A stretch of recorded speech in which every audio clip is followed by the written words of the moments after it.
Welcome back to Get Down to Business, the show all about small business, jobs, and entrepreneurship. There's absolutely nothing I enjoy more than jumping on each and every week on this program and talking to just incredible entrepreneurs.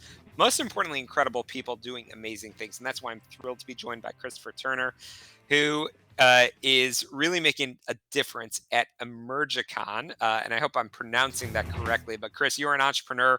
You are bridging the financial and human gap in EMS billing, which I can't say we've ever talked about on this program. And you've got a fascinating background. But first and foremost, welcome to the program. Thanks so much for joining us. Thank you so much. And yes, you are pronouncing it correctly.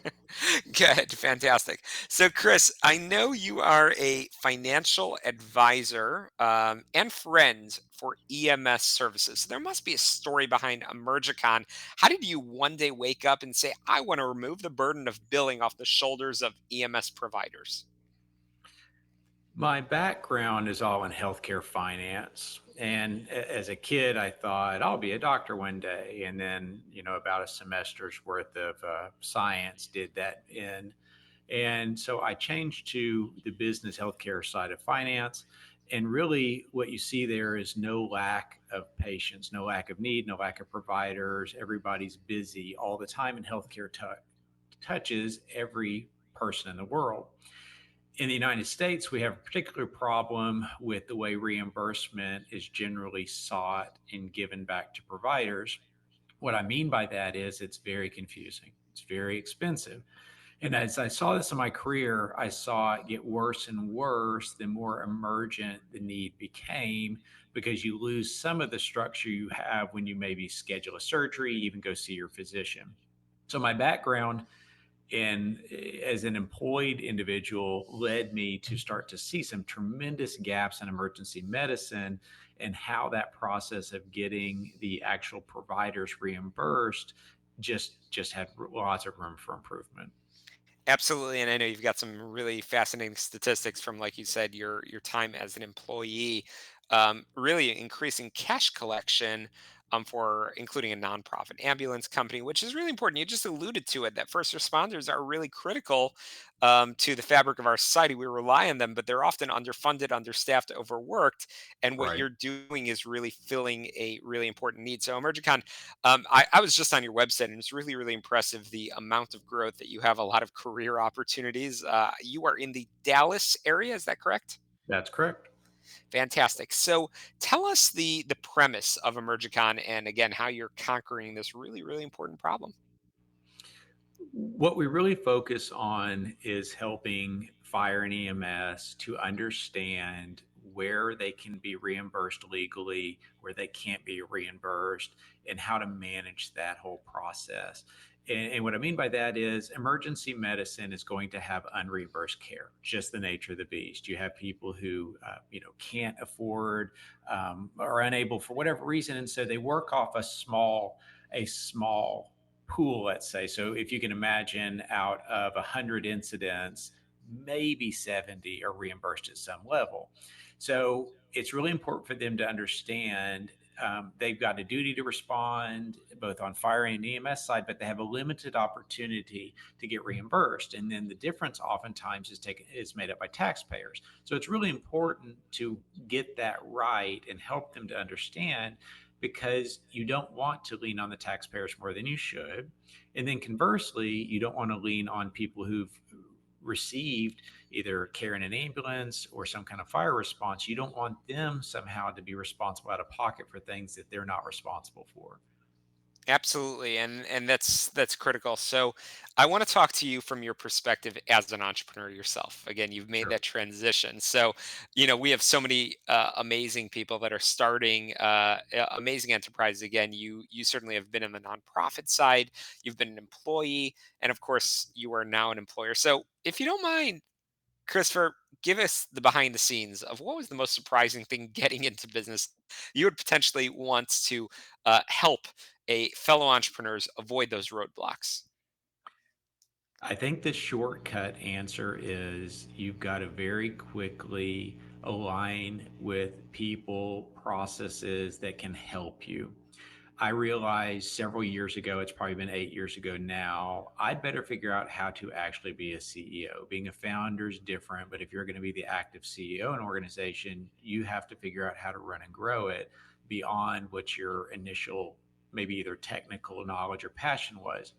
So for me, that process looked like I had to look outside of my industry and I had to look for an ability to lean on peers and start to learn outside of schooling, of course, at a fast rate.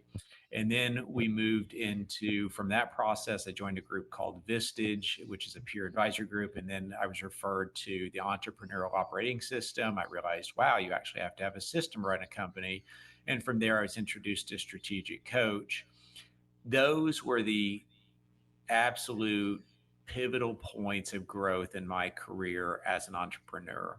Before that, maybe fledgling entrepreneur, successful, growing, but not really to the scale we are now. And for me personally, as an individual. So, any entrepreneur I meet now, I ask them about that. What kind of model are you following? Who do you rely on to get your coaching? Because those things are tremendously important. And I don't think they're spoken of generally enough in the general entrepreneurial community. Absolutely. I'm chatting with Christopher Turner, again, founder CEO of EmergeCon Emergency Medical Billing based in Dallas, but really expanding very, very quickly. And Christopher, again, sticking on that entrepreneurial theme, you founded the business in 2006 to fill a need in the Texas ambulance medical billing services industry.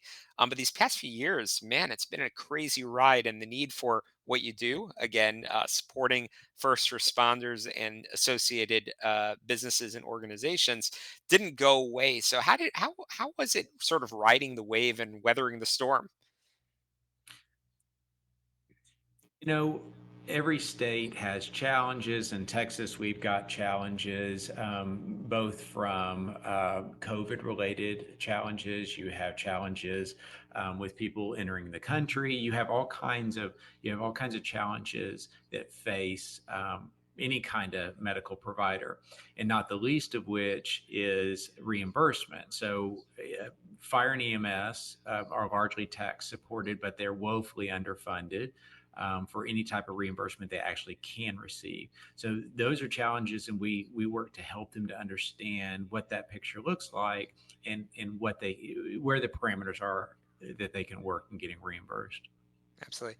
So, Christopher, going back into the nuts and bolts of what you do, one of the things that you talk about frequently on your website, which we'll send our listeners to, of course, is the Texas touch. You're really proud of that local, All right. personalized support, not relying on automation and all of that. So, as we have this conversation in late 2023, and you sort of look at your New Year's resolutions for 2024 and planning the year and perhaps even years ahead, where do you see Emerge kind of going? What's next for your business?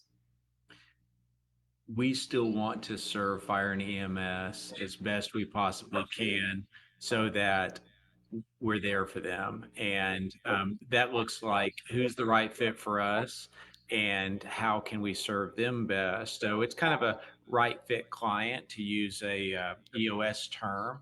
And how do we select those clients and show them how we can provide value to them?